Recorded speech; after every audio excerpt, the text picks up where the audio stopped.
Number 8 को solve करने से पहले एक चीज सुन लो। अगर मैं बात करूं तो सबसे पहला पॉइंट मैं यहां पे दो चीज लिख रहा हूं, one is sunrise and one is sunset. ये आप सबको दो चीज इसलिए बता रहा हूं क्योंकि आगे कुछ क्वेश्चंस में इन कॉन्सेप्ट का भी यूज आएगा। अब एक बात ध्यान रखना, आप सबको पता है तो अच्छी बात है, नहीं पता तो भी कोई प्रॉब्लम नहीं। बेटा सनराइज कहां से होता है? ईस्ट से। और सनसेट कहां होता है? वेस्ट।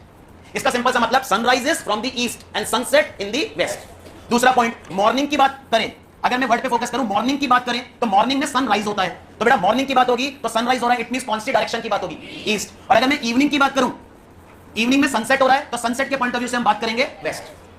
अब एक मिनट, अब इस कॉन्सेप्ट को बस दिमाग में रखना है और कहीं पे भी अगर तुम्हारे को सनराइज या सनसेट या इवनिंग मॉर्निंग कुछ इस तरीके से वर्ड आएंगे तो आपको कहीं ना कहीं इन चीजों को दिमाग में रखना।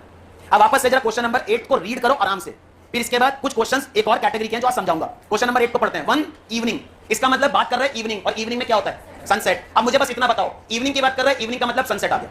अब पढ़ना जरा, one evening comma Raja start to walk towards sun.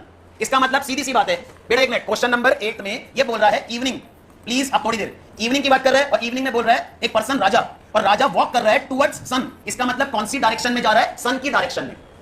Question को पढ़ो जरा, one evening Raja started to walk towards sun. तो इस स्टेटमेंट को पढ़ के मुझे बस बताओ राजा कौन सी डायरेक्शन में मूव कर रहा है?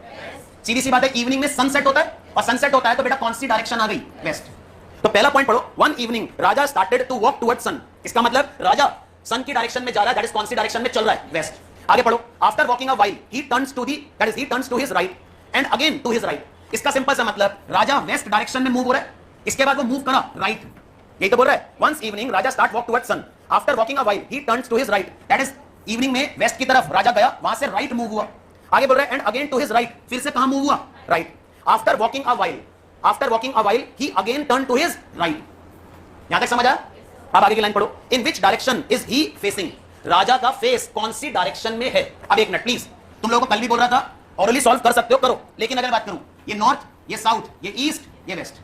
अब एक मिनट, राजा सबसे पहले वेस्ट, वेस्ट से अगर हम राइट मूव करते हैं तो बेटा वेस्ट से राइट मूव करोगे तो क्या आएगा? पक्का? इसका मतलब यहां तक अगर पहुंचेगा तो नॉर्थ आ गया, फिर यहां से वो राइट मूव हुआ तो नॉर्थ से राइट, राइट क्या आएगा? ईस्ट। तो यहां पे क्या हो गया? ईस्ट। फिर बोल रहा है यहां से राइट मूव हो रहा है, इट मींस ईस्ट से राइट, राइट बोल रहा है राइट, ये तो क्या आएगा बेटा?